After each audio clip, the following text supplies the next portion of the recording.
जब देश को लग रहा है कि प्रधानमंत्री के लेक्चर की जरूरत नहीं है, तब इंडियन एक्सप्रेस को लग रहा है कि प्रधानमंत्री का लेक्चर आना चाहिए।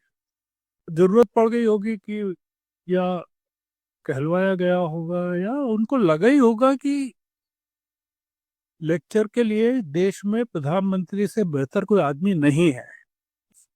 South has not surrendered to Delhi politically and journalistically. Mrs Gandhi चूंकि डेमोक्रेटिक लीडर थी, वो बहुत घबरा गई कि अरे यार बहुत ही अपयश हो रहा है।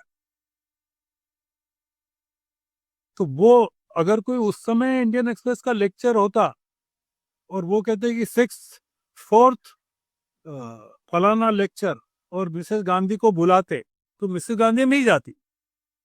तो वो सोचते किस मुंह से जाऊंगा, कि जो एडिटर है राज कमल झा, तो राज के आगे कमल का फूल लग गया, ऐसा है।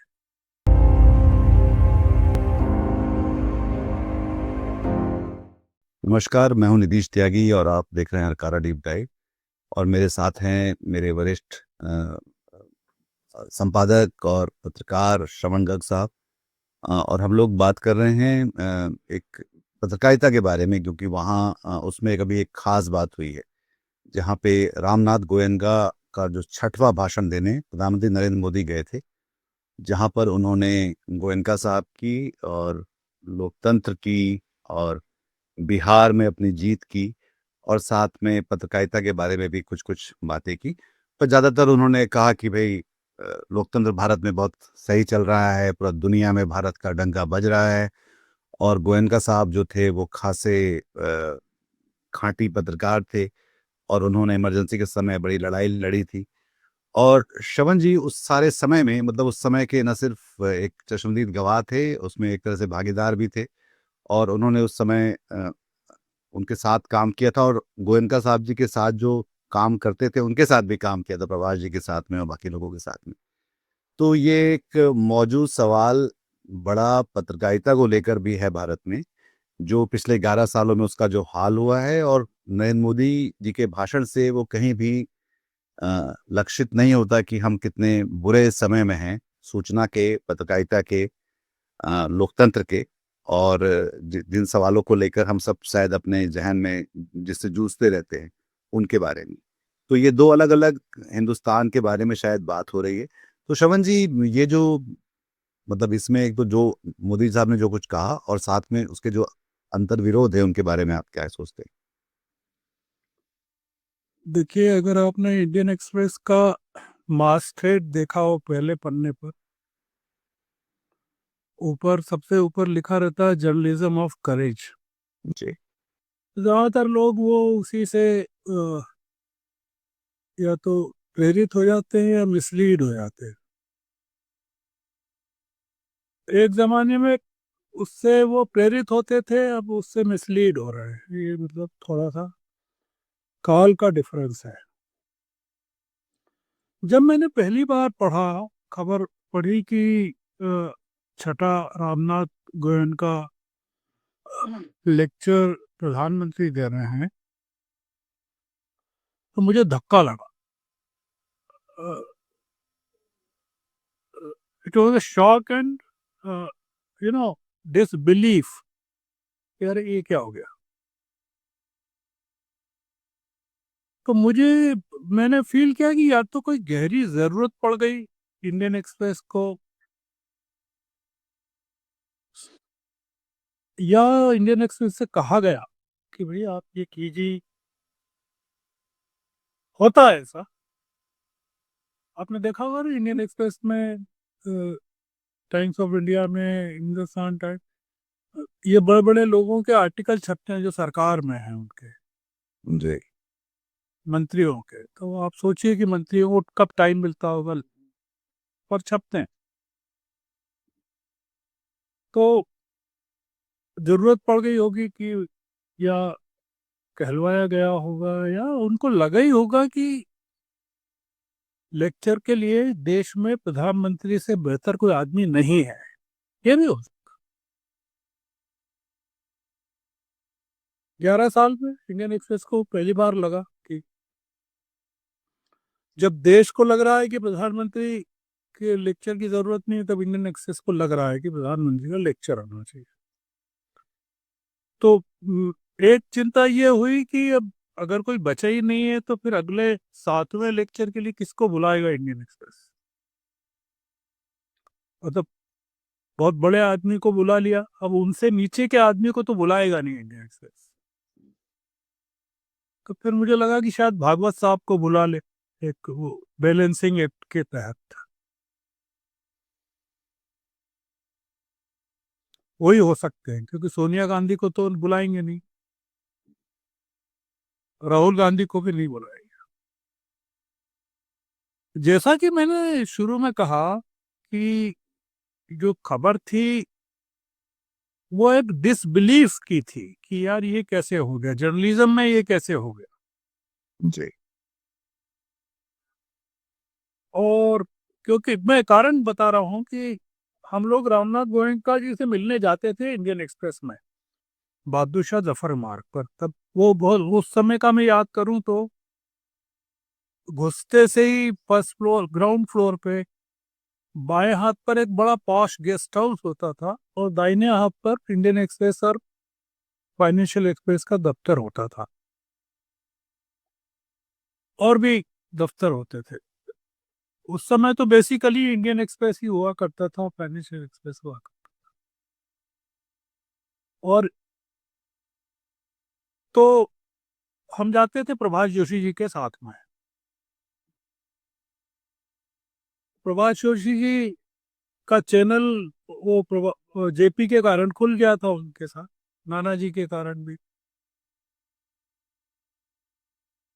तो वो रॉरेन जी से सुनते रहते थे किस्से, क्योंकि उस समय ये बात चल रही थी कि एक अखबार जनसत्ता को रिवाइव करना है।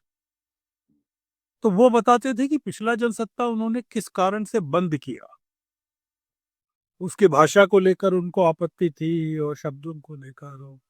आम आदमी का पेपर नहीं था वो। एक इनडायरेक्टली बताते थे प्रभाष जी को कि भैया जो जनसत्ता अगर निकालना है तो वो कैसा चाहते हैं। खैर, मैं इसलिए कह रहा हूं कि हम लोग रामनाथ जी को अ, प्रेस की आजादी की लड़ाई के एक योद्धा के रूप में जानते थे, अगर कि और म- मोदी जी के राज में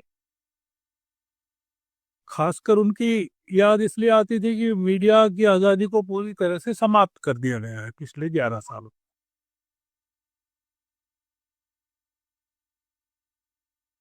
अब वो ये जो खबर है इसने कई लोगों को धक्का पहुंचाया है,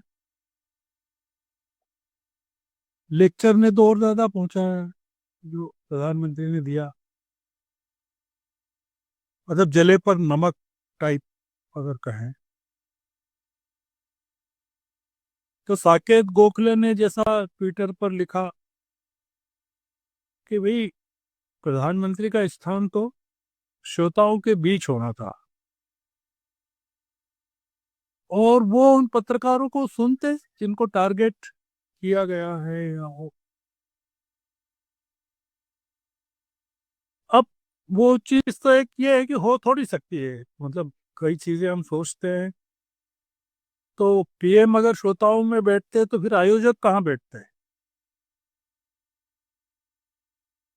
मतलब बहुत दिक्कत हो जाती है ना।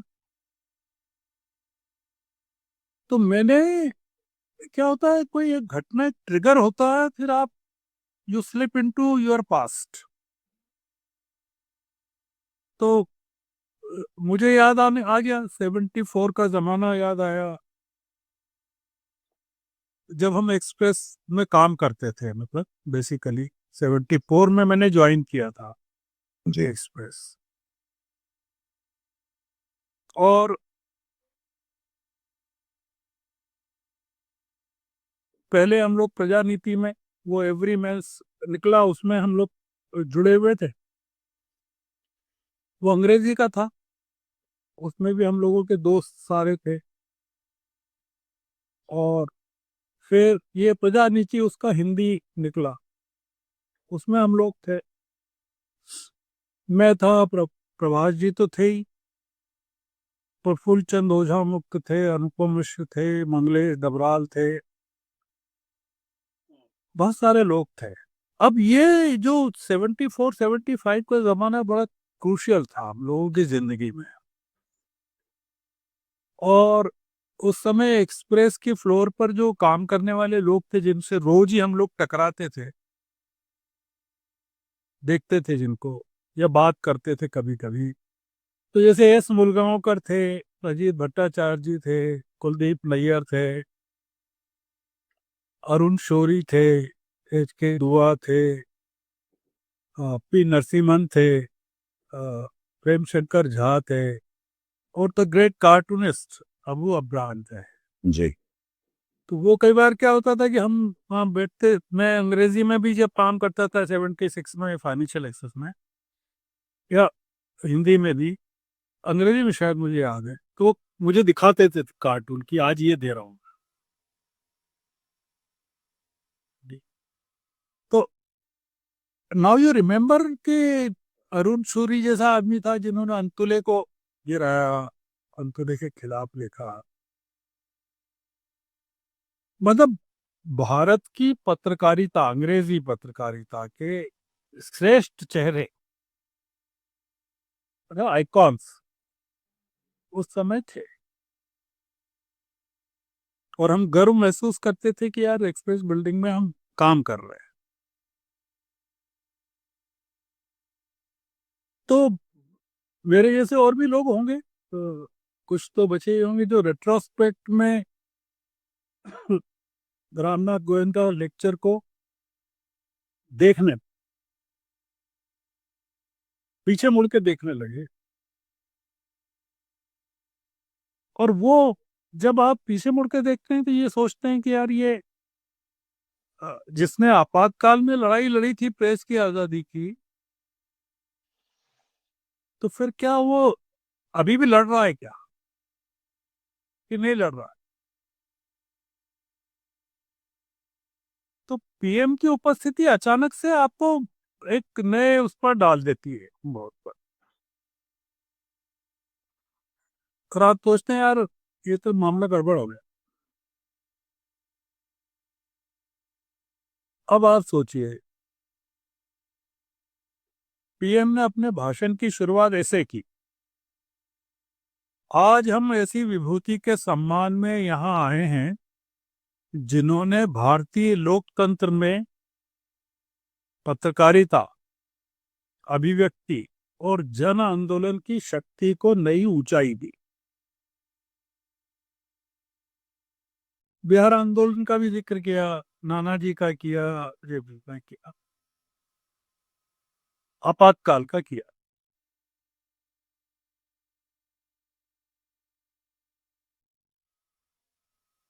मैं थोड़ा सा जब सहज हो गया, मतलब इनिशियल शॉक से और डिसबिलीफ से, तो मैंने फिर रीअसेस किया, और वो ये किया कि एंटी इमरजेंसी या एंटी मिसेस गांधी होने का मतलब यही ये नहीं लगाना चाहिए कि आप प्रो डेमोक्रेसी या प्रो फ्रीडम ऑफ एक्सप्रेशन है, जी। जो कि हमने लगा लिया कि भाई ये तो वही अखबार है, जर्नलिज्म ऑफ करेज।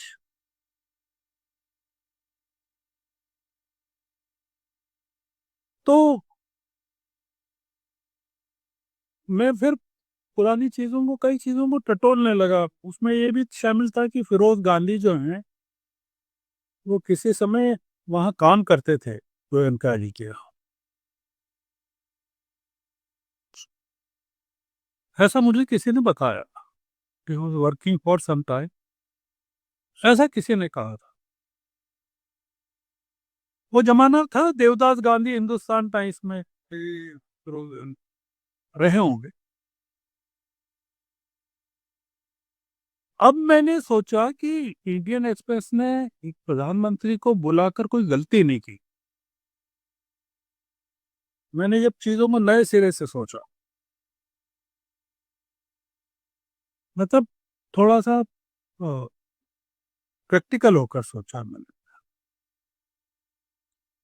फिर मैंने सोचा कि गोयनका जी बेसिकली इंदिरा गांधी के विरोधी थे। हम लोग उसको एंटी एस्टेब्लिशमेंट देखते रहे, वो एंटी कांग्रेस। हाँ, और हम उसको एंटी एस्टेब्लिशमेंट या एंटी स्टेटस को या वगैरह वगैरह देखते रहे। फिर मैंने सोचा यार, उनके निकटतम के मित्रों में तो नानाजी देशमुख थे। फिर मुझे ध्यान आया कि आपातकाल के पहले, काफी पहले, 1971 में गोयनका जी ने विदिशा से जनसंघ के टिकट पर चुनाव लड़ा था। वो मेंबर ऑफ पार्लियामेंट रहे थे। इसका भी जिक्र किया मोदी जी ने अपने भाषण में। हाँ, पर इस संदर्भ में नहीं किया कि वो संगीत है पूरी कर। और कई चीजें जो कही जाती थी उस समय, ये भी था कि इंदिरा जी ने इनकी जो सारी जूट वूट की जो कंपनियां थी और पूरे धंधे थे, उनको काफी नुकसान पहुंचाया था।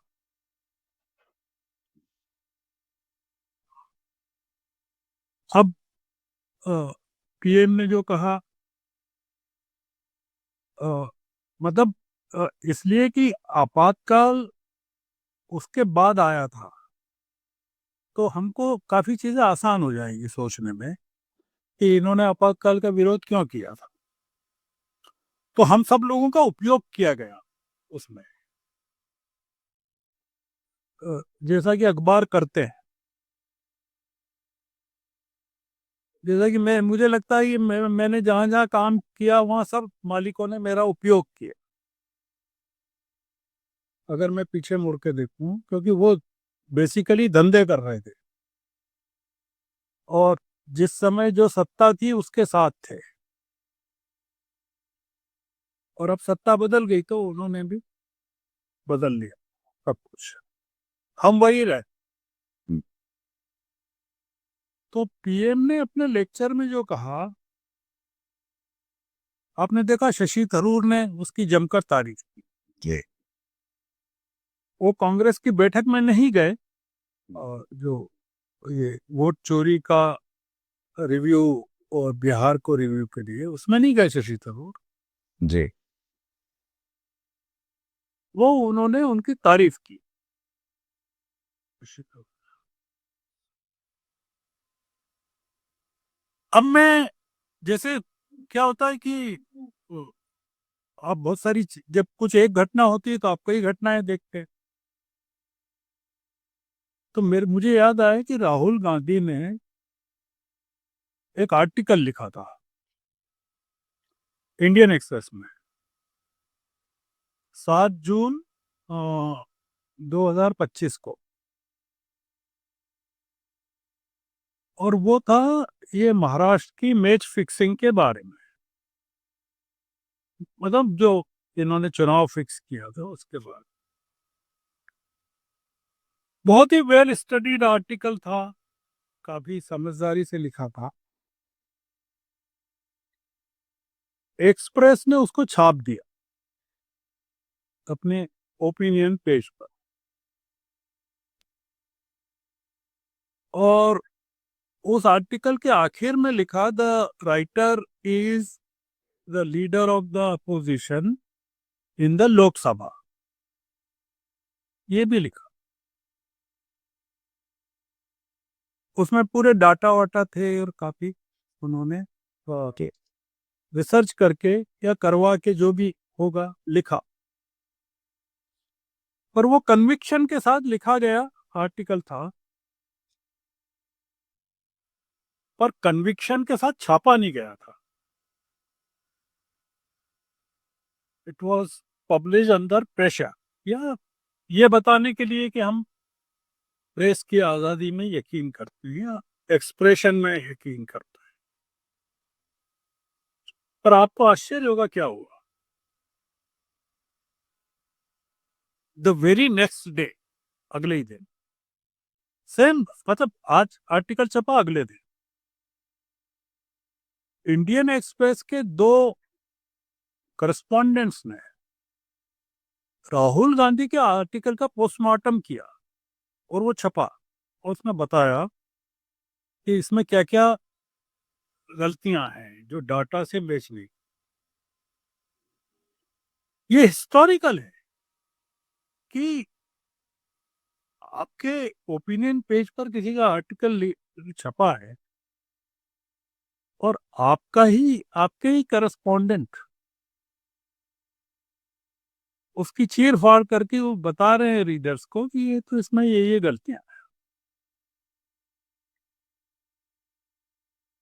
इतना ही नहीं, ओपिनियन पेज पर देवेंद्र फडणवीस का एक आर्टिकल छप गया। आप सोचिए, राहुल गांधी ने आर्टिकल लिखा, वैसे ही देवेंद्र फडणवीस को खबर लग गई होगी कि एक्सप्रेस में छप रहा हो, तो उन्होंने तुरंत अपनी मशीनरी को लगाया होगा कि अपने को आर्टिकल छपवाना है, और वो आर्टिकल भी छप गया, contradicting what Rahul Gandhi had said.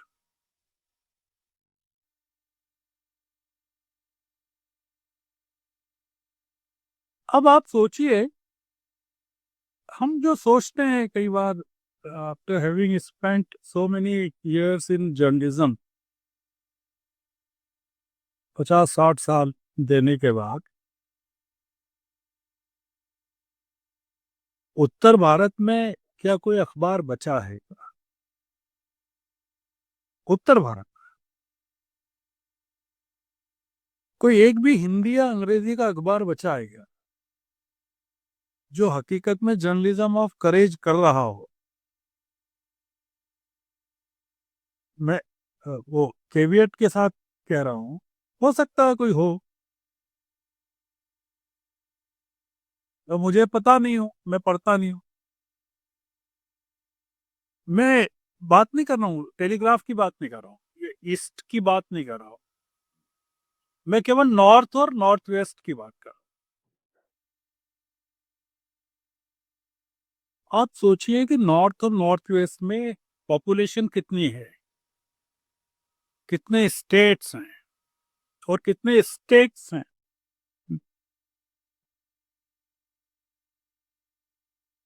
और कैसे हम लोगों पर सवारी की जा रही है। या तो टेलीविजन कर रहा है या अखबार कर रहा है। सुबह उठते से ही अखबार शुरू कर देता है हम लोगों का कंडीशनिंग, और 5 बजते से ही टेलीविजन शुरू कर देता है।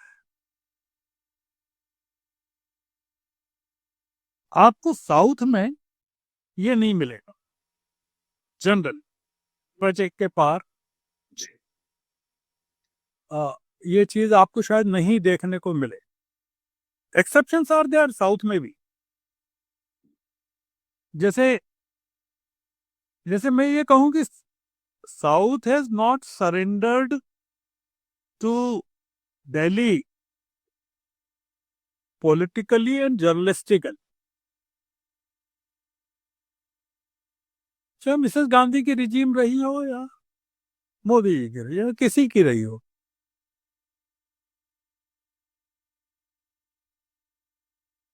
जैसे आपको देखें तो द हिंदू भी है, द हिंदू ने मिसेस गांधी का आर्टिकल छापा, सोनिया गांधी का, पर वो अपने करस्पॉन्डेंट्स को लगा कि उसकी 12 नहीं बजेगी आर्टिकल की, और न ही किसी बीजेपी के बंदे का कोई आर्टिकल छापा उसके खिलाफ, जो एक्सप्रेस ने किया।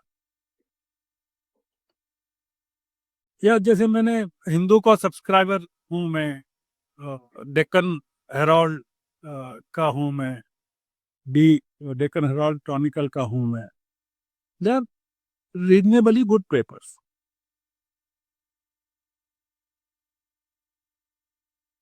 तो मैं मतलब द न्यू इंडियन एक्सप्रेस की बात नहीं कर रहा हूँ, साउथ में है वो, तो उसकी बात नहीं कर रहा।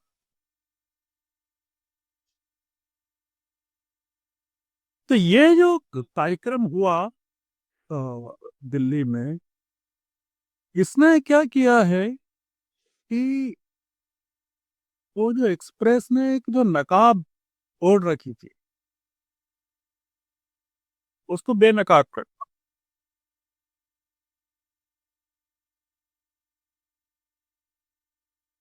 मतलब उसके जो एडिटर है राज कमल झा, जो राज के आगे कमल का फूल लग गया, ऐसा है।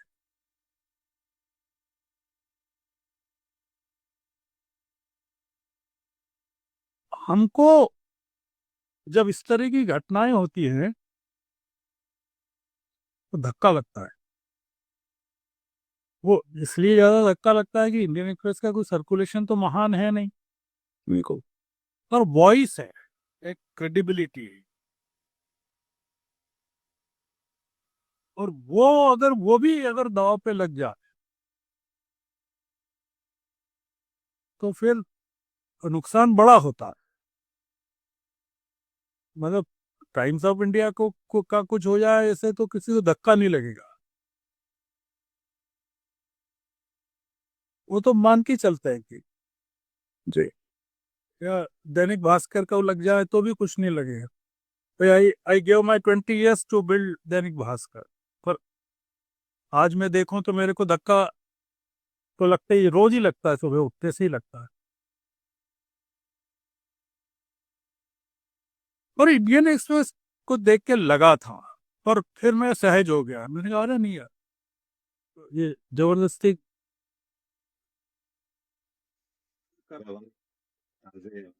व्यवहारिक हो जा।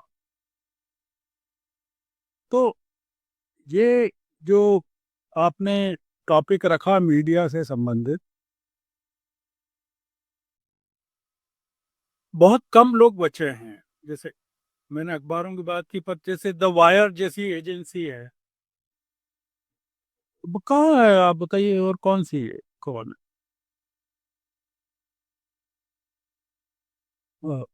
बहुत कम है कि टेलीग्राफ है या वायर है या हिंदू है या डेक्कन हेराल्ड क्रॉनिकल है। मतलब इसके पहले जनसत्ता का तो बुरा हाल हो ही चुका था। हाँ और हाँ, दूसरी बात जनसत्ता यह है कि हिंदी में ऐसे प्लेटफॉर्म्स लगभग नहीं हैं, जो कि ज़्यादा बड़ी चिंता का विषय होना चाहिए। क्योंकि अगर पत्रकारिता हिंदी में नहीं है तो फिर इस देश के बारे में कौन सोचेगा, कैसे सोचेगा, समझ कैसे बनाएगा, ये बड़ा नहीं बड़ा। नहीं, वो इसलिए इसलिए नहीं है कि हमारी पॉलिटिकल अपोजिशन, जब पॉलिटिकली विपक्ष में पॉलिटिकल पार्टीज नहीं होती है स्ट्रांग, तो मीडिया क्या करेगा? देखिए, इसमें दो चीजें हैं, या तो मीडिया गाइड करता है अपोजिशन को। जब अपोजि आपातकाल में क्या हुआ, जब सब नेता बंद थे तो मीडिया ने गाइड किया, कुछ मीडिया ने, नई दुनिया था, राजेंद्र माथुर थे, या इंडियन एक्सप्रेस था, या हिंदू था, या कलकत्ता के अखबार थे, तो बड़ी ताकत मिलती थी। पर वो मिसेस गांधी चूंकि डेमोक्रेटिक लीडर थी, वो बहुत घबरा गई कि अरे यार, बहुत ही अपयश हो रहा है। तो वो, अगर कोई उस समय इंडियन एक्सप्रेस का लेक्चर होता और वो कहते कि सिक्स फोर्थ फलाना लेक्चर, और मिसेस गांधी को बुलाते, तो मिसेस गांधी नहीं जाती, तो वो सोचती किस मुंह से जाऊंगा, कि भाई जैसा पीएम ने कहा कि एक मंत्री ने धमकाया उनको, गोयनका जी को, तो मिसेस गांधी नहीं जाती, पर पीएम चले गए। अब धमकाना तो इस समय का सबसे प्रचलित है कि नहीं, मतलब इस कौन है जो। समय इस समय धमकाने की जरूरत नहीं पड़ती, ये विशेषता है। नहीं, जो लोग जर्नलिज्म कर रहे हैं, जैसे कि वायर वाले भी हैं या न्यूज लॉन्ड्री है, हैं, वो तो घबराए। क्या वहां सब जगह सीबीआई ईडी पहुंच जाती है, मतलब भास्कर में भी पहुंची है। मतलब वो सारे जब भी आप थोड़े से असुविधाजनक होने लगते हैं तो वो पटरी पे ला दिए जाते हैं, पर वो एक हाँ, जैसे वायर के खिलाफ, वायर के खिलाफ जो केसेस हैं, परंजय के खिलाफ जो केसेस हैं, राजू परुलेकर के खिलाफ जो केसेस हैं, अ, अ, लड़ ही रहे हैं लोग, जाते रहते हैं बेचारे इस जगह से दूसरी जगह। हम लोग भी जाते रहते थे अदालतों में, जब हम लोग लिखते थे सरकार के खिलाफ या इस्टेब्लिशमेंट के खिलाफ, हम भी जाते रहते थे। और अभी भी क्या है, वो हमारी उम्र का लिहाज करके सरकार शायद चुप होगी, और क्या है, बाकी तो उनका बस चले तो हमको भी स्टैन स्वामी बना के ही छोड़ेगी। इसलिए मैं ये इसलिए कह रहा हूँ कि ये थोड़ा सा एक्सप्रेस में, एक्सप्रेस जो है ना बिल्कुल मालगाड़ी हो गई। इंडियन एक्सप्रेस जो है गुड्स ट्रेन हो गई पत्रकारिता की। आज एक जो थोड़ी मोड़ी जो फिग लीफ थी जो जर्नलिज्म के नाम पे हमारे गुड्स ट्रेन में भी वो सरकार के प्रोग्राम को ढो रही है, ऐसा, नॉट केयरिंग द revolutionaries,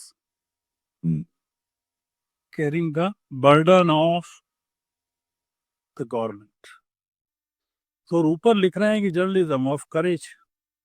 हाँ, जैसे कि वॉशिंगटन पोस्ट का भी था कि डेमोक्रेसी राइज, वॉशिंगटन पोस्ट का था, अब उन्होंने भी वही ऐसे ही किया कि जैसे ट्रम्प। मैंने बंद कर दिया जैसे ही बेजोस ने सरेंडर किया वॉशिंगटन पोस्ट में के ट्रम्प के सामने, मैंने अपना सब्सक्रिप्शन कैंसिल कर दिया। I decided to cancel it. तो अब क्या क्या कैंसिल करेंगे ना, सवाल ये है कि यू कांट।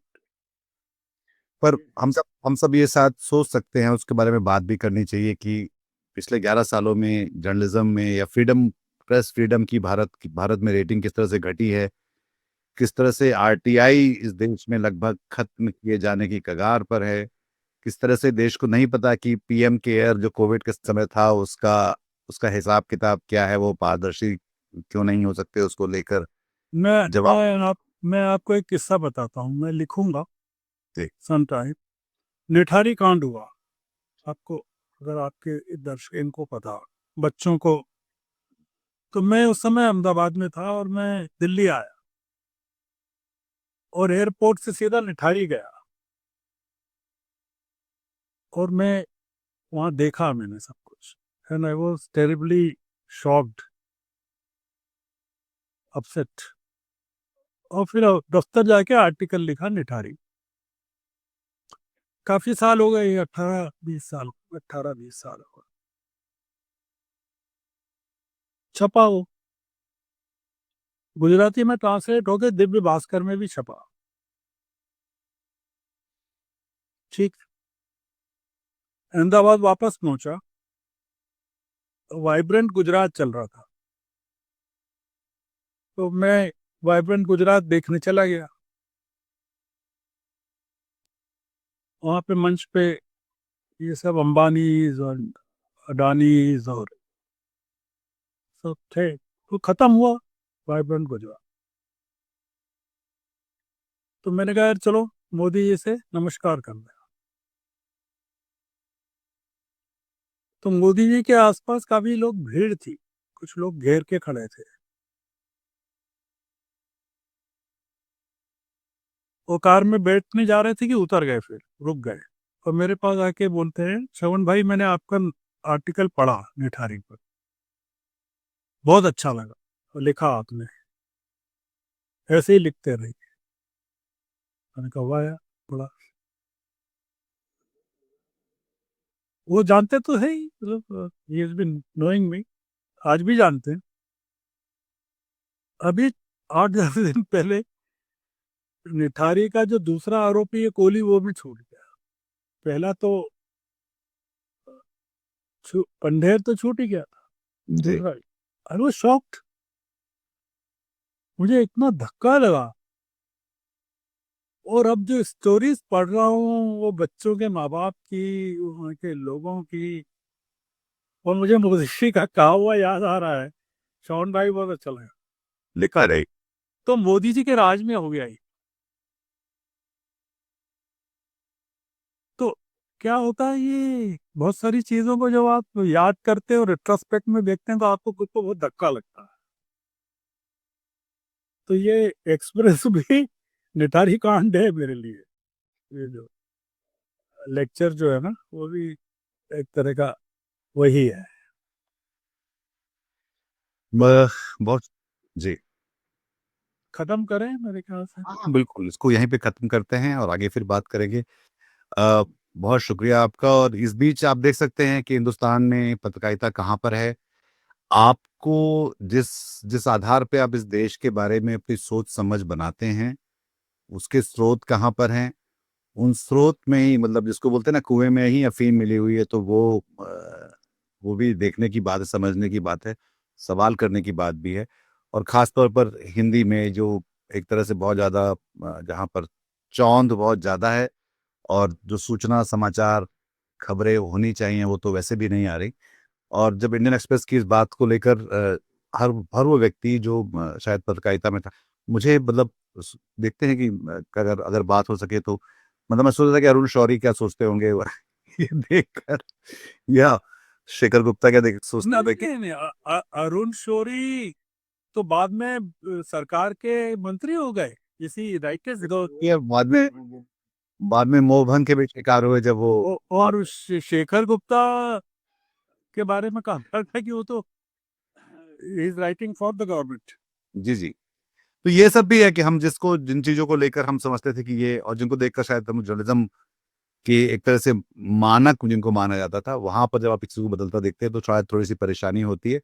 और खास तौर पर मैं तो उनके बारे में भी सोचता हूँ, शमन जी, की जो बच्चे जो इस समय जर्नलिज्म पढ़ने गए हैं मीडिया स्कूल्स में, और जो उनको पढ़ाया जाता होगा, कि अगर वो, मतलब उनका शायद, अगर इस बार एग्जाम आएगा तो ये नहीं आएगा कि एक्सप्रेस का क्या किया, बट वो शायद मोदी जी का जो भाषण की रोशनी में देखेंगे, अपने एग्जाम वगैरह देंगे, और उससे अपन जर्नलिज्म समझेंगे, सीखेंगे, और फिर उससे देश की दशा दिशा, लोकतंत्र और प्रेस की आज़ादी वहां से तय होगी। तो बहुत शुक्रिया इस बातचीत में शामिल होने के लिए शमन जी, आपका, और दर्शकों आपका भी। हम लोग आगे भी बात करेंगे। अपना ख्याल रखिए, और हम ख्याल लोगों के साथ इस बातचीत को साझा भी करिए। आपका सहयोग हमें मिलता है और उसकी हमेशा बहुत हम बहुत और काफ़ी मददगार साबित होता है हमारे लिए। बहुत शुक्रिया आपका। Thank you.